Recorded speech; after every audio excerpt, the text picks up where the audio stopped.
Seguimos adelante en Telebuen Día, el noticiero matinal del Uruguay. Conrado Hughes es contador, fue jerarca público, es empresario, participa de las tertulias clásicas ya en Radio El Espectador, pero lo cierto es que no rehúye a la polémica, tiene una lengua afiladísima a la hora de debatir, de hablar de los grandes temas nacionales. Connie, te damos los buenos días, ¿qué tal? Buenos días, Daniel, muchas gracias por esta invitación. Bueno, una familia de 200... Hoy me decían, mirá que tenés que felicitarlo porque cumpleaños un primo del mismo nombre. Sí, exactamente, es una vieja costumbre familiar para despistar a los acreedores. Exacto, sí, para que no te tomen No, en hay un muy querido primo que es abogado, que ha trabajado a lo largo de toda su vida en su estudio profesional muy conocido y reputado, que cumple hoy unos 14 años más que yo. Bueno, unos 14 más que, bueno, en fin. Una familia de 200 años, más de 200 años en Uruguay. Digamos, uno cómo mide la familia, si va a referirse solo al primero que él lleva el nombre y que vino acá, efectivamente yo me tengo que remontar a la Navidad de 1829. O sea que el primer Hughes que vino y se instaló y se casó y tuvo sus hijos acá y sus actividades, sus negocios y su descendencia, efectivamente llegó hace 180 años.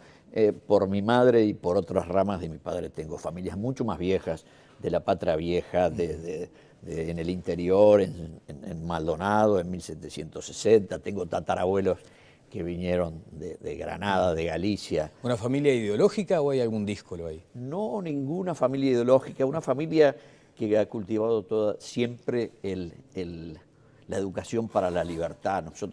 Yo soy el mayor de 6 hermanos, soy un baby boomer, soy de los tipos que nació cuando el mundo estaba más optimista que nunca, que fue en esos años, esos 10 años posteriores al fin de la guerra. El mundo estaba muy descorazonado después de haber tenido las 2 grandes guerras y el triunfo de los aliados y la liberación de Alemania y el cambio en el Japón y las condiciones del mundo de la posguerra generaron un extraordinario impulso y impacto en la sociedad de aquella época.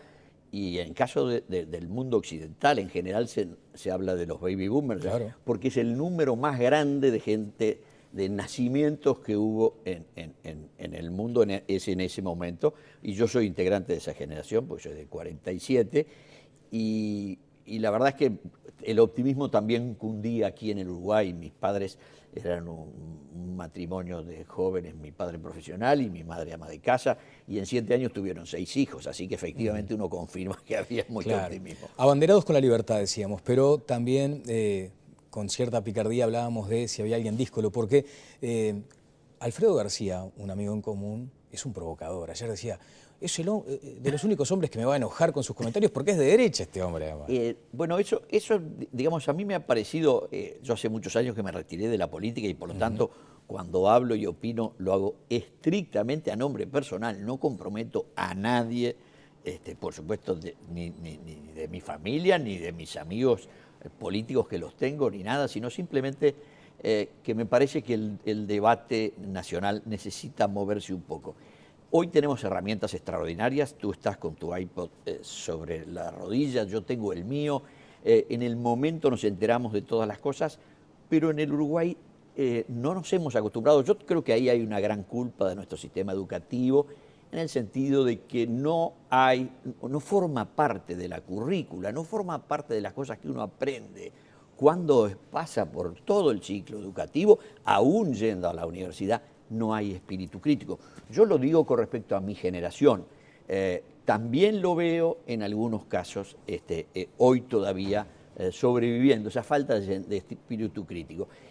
Y yo lo tengo, lo aprendí a practicar, lo hice toda la vida. Y entonces, digamos, primero, si uno tiene respeto por las ideas del otro y respeta las reglas del debate, yo suelo ser bastante duro. En algunas ocasiones, además, me parece que, bueno, trato de ponerle un poco de gracia. Claro. El año pasado yo dije en una tertulia, cuando la señora Kirchner había expropiado de manera completamente ilegal la empresa YPF, que pertenecía al grupo español Repsol, dije que el tuerto venía siendo de estas trapisondas desde hacía muchos años. Quiero decir que los escuchas de la radio se enojaron muchísimo y mandaron decir que yo era un total irrespetuoso que tenía que estaba creo que incurso en delito, dijo alguien. Bueno, ahora lo puedo decir con tranquilidad porque el presidente de la República te ha avalado. Me empardó y creo que dijo algunas cosas más. Bueno, pero sin rehuir a veces está esa cuestión de decir, ¿estamos viviendo acaso un tiempo donde todavía tengamos que definirnos de izquierdas o de derechas? No creo que tengamos que definir. Lo que digo es, la gente que tenemos ideas liberales en el Uruguay, en general somos de derecha. Es decir, creemos en menos Estado, creemos en más libertad individual, creemos en más iniciativa empresarial, creemos en que la gente debe hacer lo que sanamente se le ocurra hacer y tiene todo el derecho a hacerlo y no debiera interferir el Estado en las cosas que hacemos, toda vez que sí respetemos el principio cardinal de las sociedades democráticas, que es que mis derechos terminan donde comienzan los tuyos. La libertad con responsabilidad. ¿Y le cuesta al político decir, por ejemplo, que es de ese signo? Bueno, yo estaba pensando que algo íbamos a charlar de esto anoche. La izquierda en el Uruguay ha logrado, pero no es en el Uruguay, es en América Latina, algo en España y en Francia. Han logrado una hazaña y estas cosas son importantes porque las sociedades también, en la medida en que los seres humanos hablamos y usamos palabras, logran cambiar los significados de las palabras con el correr del tiempo. Imaginen lo que se concebía como industria próspera hace 50 años en una chimenea enorme que tiraba humo. Hoy en día, gracias a la conciencia del medio ambiente, nadie diría que se pone orgulloso porque ve que a la vuelta de su casa hay una chimenea de 40 metros que tira un humo negro. Quiere decir que cambia el sentido de las cosas con el cambio de la cultura. Bueno, la izquierda, cuando yo era niño, nadie decía que era de izquierda. Los únicos que decían claramente que eran de izquierda eran los comunistas, que eran muy poquitos, como han sido siempre en el Uruguay. 5%, 6%, 3% en otras épocas, o 7%, 8% el día que tuvieron más, que fue, y no se presentaban como Partido Comunista, pero bueno, se llamaba Democracia Avanzada, que fue en la elección de 1989. Entonces, prácticamente nadie más se identificaba de izquierda, y nadie decía que era de derecha, pero cuando termina la guerra, el triunfo de los aliados determinó que en el Uruguay, digamos, la población en general, y yo era niño cuando vino el presidente Eisenhower de los Estados Unidos, la manifestación popular era monumental. Y cuando terminó la guerra, lo que salió a la ciudadanía en el año 45 era celebrar el triunfo. Nadie salió a decir, viva la Unión Soviética, qué bueno Stalin que nos recibió en Yalta. La gente estaba contenta con el triunfo de los aliados y identificaba a los aliados con Francia, con Inglaterra y con los Estados Unidos. Es decir, lo mismo, digo, y eso duró mucho tiempo, de modo que no se decía que sea de derecha, pero ser de izquierda había que ser valiente. Era así. Con el correr de los años, esto fue cambiando, al punto que hoy la gente que es de derecha, y somos una cantidad, más o menos la mitad del Uruguay, y tienen un poquito de cortedad de decirlo. Y hay una nueva versión que es la que dice que no tiene ningún sentido la derecha y la izquierda. Y yo creo que sí, primero porque tiene 200 años de clasificación de las ideas. Al final, la idea de la izquierda y de la derecha surge en la cancha de pelota en la Revolución Francesa, claro, pero identificaba dos corrientes. Y por supuesto, esas dos corrientes hoy están presentes aquí, en los Estados Unidos, en Inglaterra, en Francia, en Paraguay. Entonces, en cada sociedad, la influencia de unos y otros es distinta.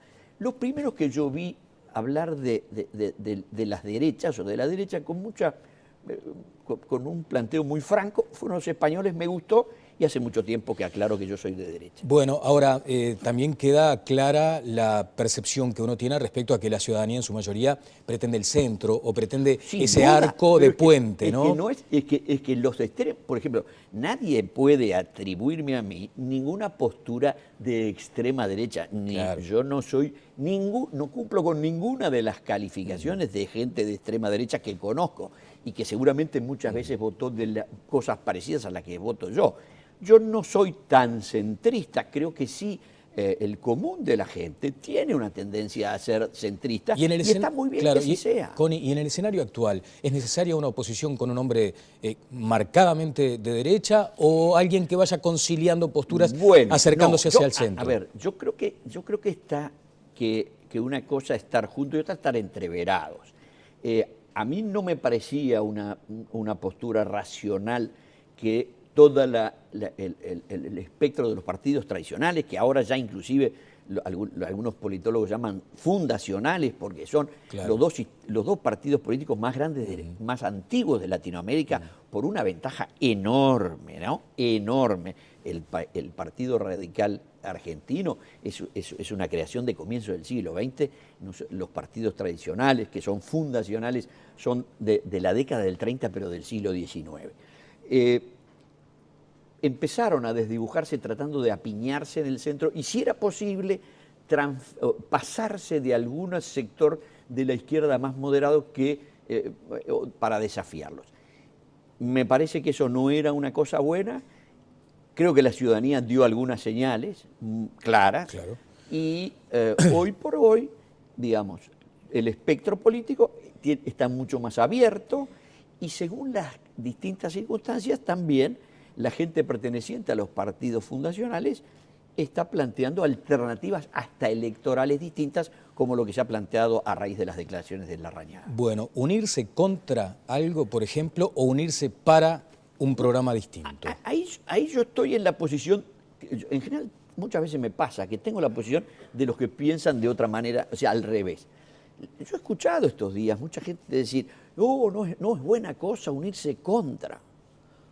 Perdón, las cosas que yo detesto y que de las que yo quisiera dejar afuera mi sociedad en la que vivo, donde viven mis hijos, mi familia, mis amigos y mis circunstancias y mis nietos, esa sociedad yo quiero que algunas cosas no las tenga y por lo tanto me cae simpático aquella persona que cree lo mismo que yo, que debemos combatir cosas como la ignorancia, como el abandono, como la marginación social, como la falta de educación, como la grosería. Bueno, y eso yo me siento cercano.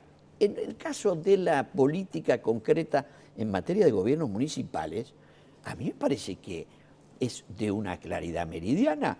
Un grupo de gente hemos votado N candidatos a lo largo de los últimos 25 años. Es decir, desde el día en que apareció en aquel mediados del año 89, aquel sorprendente dirigente o expresidente de Progreso, médico oncólogo, y de la noche a la mañana no fue el candidato que se suponía que iba a ser, que era Mariano Arana, que había perdido por poco con el Partido Colorado en el 84, no, fue dejado de lado y apareció el doctor Vázquez. Los partidos fundacionales recibieron una y otra paliza a lo largo de años, con el resultado, un resultado doble. Primero les transmitió a ese gobierno que estaban para la posteridad, que se quedaban hasta el siglo XXII. Eso no es cierto, en cualquier sociedad democrática hay alternancia. Pero la verdad es que no logramos hacerlo alternar. Entonces, juntándose, sí. Entonces, es decir, yo la primera cosa que quiero es que se vayan este gobierno frentista de Montevideo, y eso no me parece que esté mal. Después tenemos que ponernos, o sentarse, yo no soy dirigente político, pero los ciudadanos tenemos que sentarnos a pensar qué cosas querríamos. Y no es al revés, no es al revés pensar primero y desarrollar el plan después. Yo creo que no, porque si no queda esa percepción de que se están juntando exclusivamente para ganarle a alguien contra alguien. Pero, a ver, si uno dijera, nos vamos a juntar los partidos fundacionales, invitamos también al tercer partido, que aparentemente no tiene disposición a hacerlo, para sacar a este gobierno de Montevideo. Eso es la base fundamental de ponerse de acuerdo. Porque si no queremos eso, yo lo que quiero es hablar del Poncho de Saravia o del sobre todo de Don Pepe, somos boletas. O sea que aquello de las identidades no está comprometido. Pero es que las identidades tienen que ver con otra cosa completamente distinta. Yo entiendo, aunque yo soy, digamos, menos romántico, si se quiere, en esas cosas, a mí lo que me importa, de hecho, como ciudadano de Montevideo, en la elección que Pedro Bordaberry fue candidato, yo lo voté, no le puteé a nadie, lo voté, punto. Ahora, eso quiere decir que yo reniego de que milito o he militado de los 18 años en el Partido Nacional, de ninguna manera. Pero las identidades uno las lleva de otra manera. La historia, el propio frente es la prueba del 9. ¿Qué hicieron en el año 71 ese grupo de gente de partidos que venían recibiendo palizas tras paliza por décadas? Y ahí había comunistas, socialistas del viejo Frugoni y otros más modernos. Había sectores muy radicales que eran los tupamaros disfrazados de ciudadanos con confianza en las instituciones, pero estaba don Hugo Batalla, y estaba Alba Roballo, y estaba don Pancho Rodríguez Camuso, y todos se juntaron, pero renegaba cada uno, o Pancho Rodríguez Camuso, o Hugo Batalla, de su condición de vallista tradicional, o el otro había sido ministro blanco, y lo pudieron hacer. Entonces, ¿cómo pudieron hacerlo? Y yo un gobierno hace 25 años en Montevideo y no sabemos nosotros cómo hacerlo. Así que estamos ante lo que podría ser la antesala del bipartidismo de este tiempo. O sea, digamos, si funciona con Montevideo, supongo que van a querer extrapolarlo y decir, bueno, vamos a poder también en lo nacional. Los politólogos dicen que los partidos, que los países estables con instituciones democráticas funcionando bien, tienden a ser bipartidistas. El Uruguay pasó una temporada de 20 años en que fue, o 15 años por lo menos, en que fue un tercio. ¿Usted se acuerda de la elección donde ganó el doctor Sanguinetti? Durante la noche del escrutinio era quien había ganado, a ver si los muchachos de un canal habían acertado o los del otro, si Botinelli, si el Sordo, si el Instituto de Estadística. ¿Por qué? Porque se había dividido en tercios. Ahora, esos tercios fueron decreciendo unos y creciendo los otros. Quedó el tercio más grande que llegó en el paroxismo al 52% de Tabaré Vázquez. Creo que debieran saber que no lo van a poder repetir.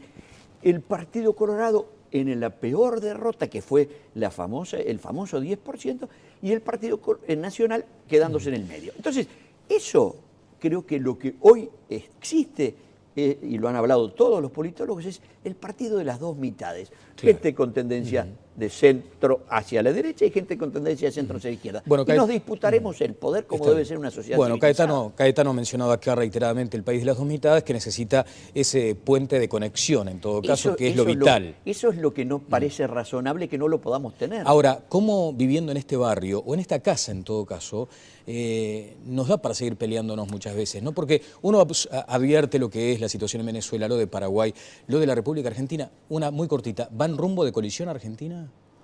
Y bueno, yo no sé pronosticar, pero cuando uno se llega a grande y ha visto, digamos, la antesala de fenómenos de colapso de la sociedad civil y de la sociedad económica, no tiene menos que pensar que en esta circunstancia, tú lo has visto anoche, lo que fue, digamos, como en esta última semana, a través de un programa periodístico y del gesto de la gente simplemente saliendo a la calle, le han puesto una pica en Flandes a la señora y la tiene complicada. En ese contexto, ¿no tenemos motivo de orgullo de un sistema político maduro, serio, fuerte, Daniel, potente? Por supuesto que lo tenemos. Yo soy el primero en reconocer que el día que está, el 1 de marzo del 2010, escuchar al presidente Mujica dar su estupendo y memorable discurso, me halagaba extraordinariamente como ciudadano uruguayo. Es decir, este es el sistema político del Uruguay, que un tipo que tomó las armas hace 50 años en contra de una sociedad que tenía sus defectos, pero que era genuinamente democrática y garantista, hoy jura que va a cumplir la Constitución y nos dice su programa.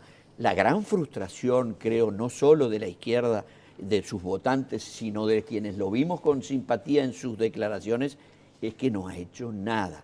Y creo que la culpa, en última instancia, es suya, lo que me da mucha pena de decirlo, pero es suya, porque él ha tolerado cosas que no debió tolerar y no ha, digamos, si bien ha respaldado, hoy por hoy la competitividad en el mundo depende de infinitos factores. Y el presidente, en algunas cosas, creo que erró el bizcochazo. Y en esa medida, por ejemplo, a mí me da mucha pena que el presidente haya dicho que no se la llevan la reforma de educación. Pero él dijo educación, educación, educación, que fue la que él tuvo. Ojo, que la educación del Uruguay de los 40 y de los 50 no era educación para el 100% de la población, una cosa que hay confusión. Yo estuve en la universidad cuando en el año 68 se hizo el censo. ¿Y sabes cuántos estudiantes tenía la Universidad de la República, Daniel? En 1968, 16.000. 16.000. Y el Uruguay tenía 2.500.000 habitantes. Ahora tenemos 3.300.000 y las universidades privadas tienen 30.000. O sea, cambió. Es decir, ahora, ¿cómo salimos nosotros los uruguayos en el ranking internacional latinoamericano de comparación de estudiantes que terminan el ciclo completo de la secundaria? Salimos en la extra, y estoy diciendo una división de fútbol que la gente capaz que no la sabe. Claro. Era la que venía después de la A, la B, la C, la intermedia y la extra. Claro. Estaba en la quinta división. Bueno, estamos en la extra en eso. ¿Y por qué? Porque se termina en el ciclo secundario malísimo que tenemos, porque le hemos dado la educación al gremio de los docentes, en el 35%, y Chile tiene 85%. Entonces, ¿qué es lo que pasa? Lo vamos a ver dentro de 35 años y yo no voy a estar. Entonces, me preocupa por mis hijos, por mis nietos. Muchas gracias, Conrado, por estos minutos. Lamentablemente nos queda mucho tema por tocar, pero te esperamos muy pronto, porque tenemos que hablar de tu condición de empresario. Por ejemplo, el clima que presenta hoy Uruguay para el empresario, cuando uno lo compara con los vecinos, no es tan desalentador. Es fantástico, es fantástico. Lo que pasa es que las variables van marchando por mal camino y no se termina. ¿Por dónde ajustás los salarios? ¿Por el 5 o por el 10? No, el tema salarial a mí no me preocupa. Si hablamos de competitividad. Lo que me preocupa es el tema del desborde sindical, y ese sí es serio. ¿Está desbordado? Completamente. No hay más que ver los informativos. Ya no salen. Mirá los informativos con información sobre conflictos y situaciones complicadas. No es que ustedes, los medios, tengan la culpa de que no salen. Es que los empresarios, sacando unos valientes tamberos que vi el otro día, que se animaron a decir, blanco y negro, esto es un escándalo. La realidad es que los empresarios se han acobardado y la culpa de eso no es tampoco de los sindicalistas, es del gobierno que ha permitido esos desbordes. Muchísimas gracias, contador. Gracias a ti, Daniel. El contador Conrado Hughes estuvo con nosotros. Vamos a ir a una breve pausa y seguimos adelante en Tele Buen Día.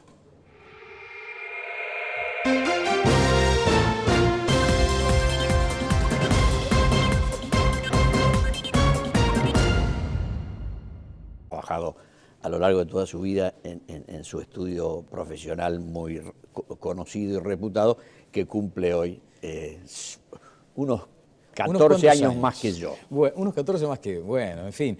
Una familia de 200 años, más de 200 años en Uruguay. Digamos, uno cómo mide la familia, si va a referirse solo al primero que él lleva el nombre y que vino acá, efectivamente yo me tengo que remontar a la Navidad de 1829. O sea que el primer Hughes que vino y se instaló y se casó y tuvo sus hijos acá y sus actividades, sus negocios y su descendencia, efectivamente llegó hace 180 años. Por mi madre y por otras ramas de mi padre tengo. A picardía hablábamos de si había alguien díscolo, porque Alfredo García, un amigo en común, es un provocador. Ayer decía, es de los únicos hombres que me va a enojar con sus comentarios porque es de derecha este hombre, además. Bueno, eso, digamos, a mí me ha parecido, yo hace muchos años que me retiré de la política y por lo tanto, cuando hablo y opino, lo hago estrictamente a nombre personal, no comprometo a nadie, por supuesto, ni de mi familia, ni de mis amigos políticos que los tengo, ni nada, sino simplemente que me parece que el debate nacional necesita moverse un poco.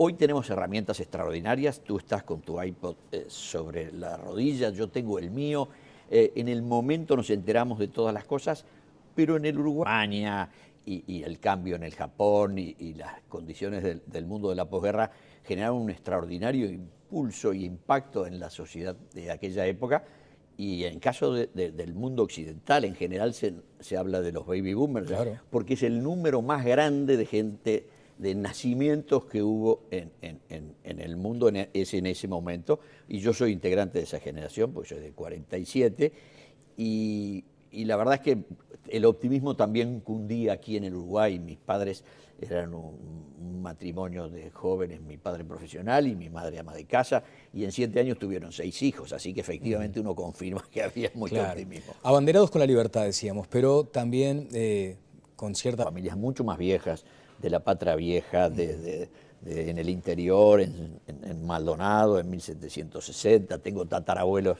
que vinieron de Granada, de Galicia. ¿Una familia ideológica o hay algún díscolo ahí? No, ninguna familia ideológica, una familia que ha cultivado siempre la educación para la libertad. Yo soy el mayor de 6 hermanos, soy un baby boomer, soy de los tipos que nació cuando el mundo estaba más optimista que nunca, que fue en esos años, esos 10 años posteriores al fin de la guerra. El mundo estaba muy descorazonado después de haber tenido las 2 grandes guerras y el triunfo de los aliados y la liberación de Alemania.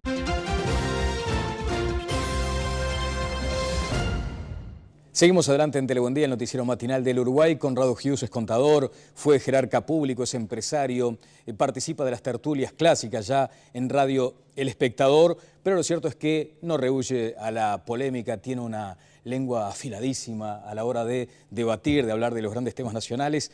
Connie, te damos los buenos días, ¿qué tal? Buenos días, Daniel, muchas gracias por esta invitación. Bueno, una familia de 200... Hoy me decían, mirá que tenés que felicitarlo porque cumple años un primo del mismo nombre. Sí, exactamente, es una vieja costumbre familiar para despistar a los acreedores. Exacto, sí, para que no te tomen. No, hay un muy querido primo que es abogado, que